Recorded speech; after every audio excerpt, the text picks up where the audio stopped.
Dasar pemuda tidak tahu diri. Aku kutuk kamu menjadi gorila. Expelliarmus.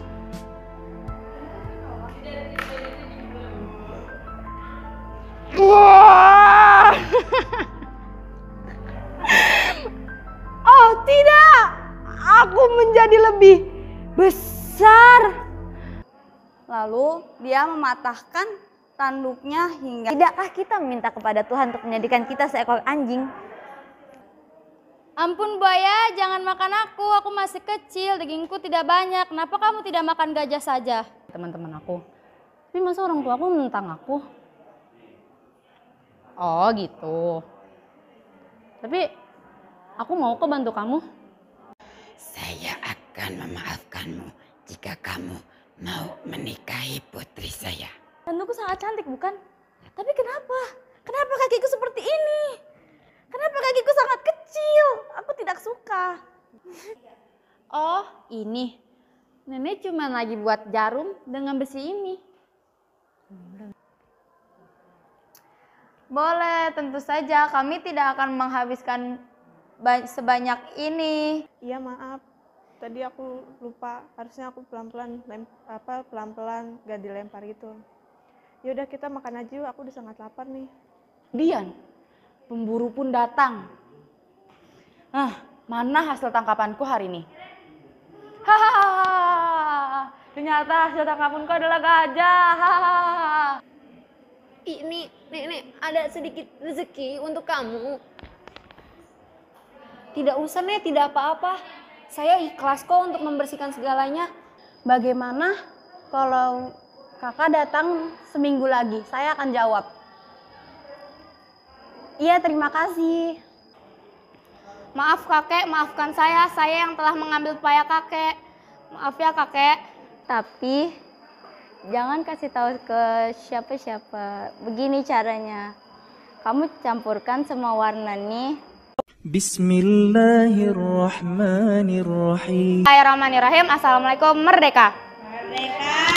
Perkenalkan saya Atika Solihah dan partner saya Ardelia Fitri Azahra akan membawakan cerpen yang berjudul Setitik Kebaikan Bisa Menyadarkan Kejahatan.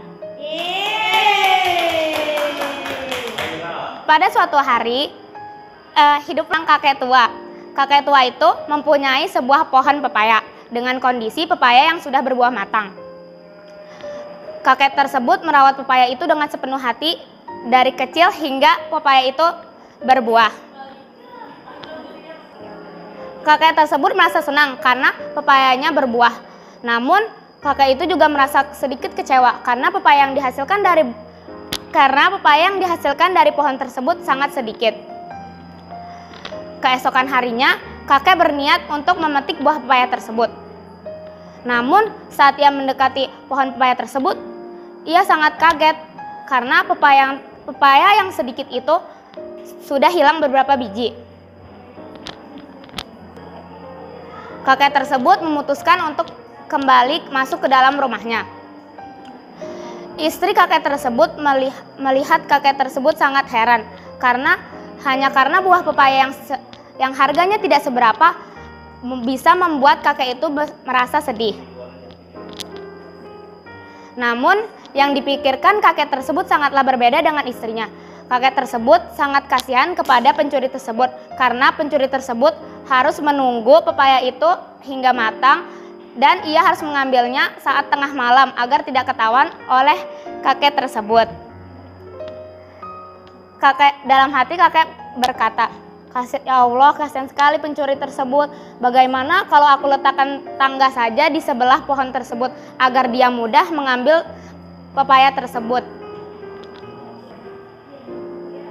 Akhirnya kakek tersebut meletakkan tangga di sebelah pohon pepaya tersebut. Keesokan harinya, saat kakek ingin melihat apakah buah pepaya tersebut sudah diambil atau belum oleh si pencuri, ternyata buah tersebut tidak ada yang hilang. Buah tersebut masih utuh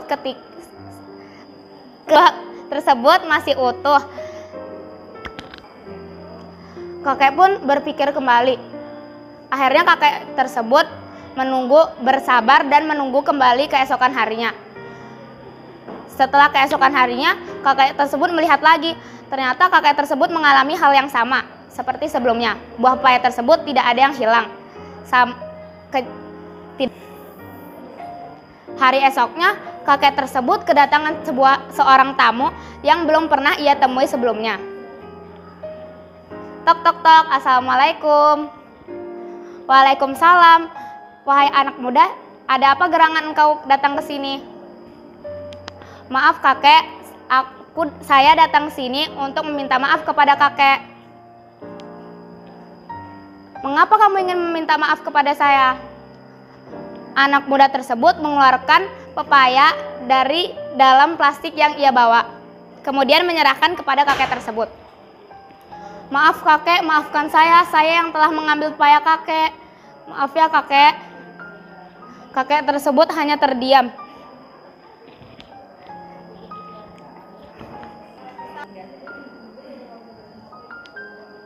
Kemudian kakek tersebut berkata, "Mengapa engkau mengembalikan pepaya ini? Aku sudah memaafkanmu setelah engkau mengambil buah pepayaku." Maafkan aku kakek, sebenarnya saya ingin mengambil lagi keesokan harinya pepaya tersebut. Namun saya sadar saya salah.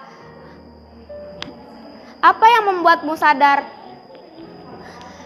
Saya sadar kan kakek adalah orang yang baik. Kakek menaruh tangga di sebelah pohon pepaya tersebut agar saya bisa mengambil pepaya tersebut dengan mudah. Akhirnya kakek pun dan pemuda tersebut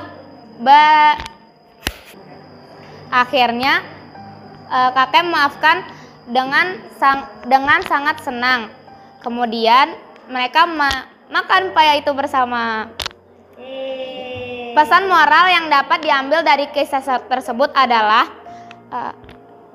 taburlah sebanyak apapun kebaikan, karena kebaikan itu bisa menyadarkan sebuah kejahatan. Sekian hadza wa wallahu yar'ana wa yahfazuna walhamdulillahirabbil alamin. Wassalamualaikum. Merdeka. Merdeka, Bu. Terima kasih toleransi perdamaian.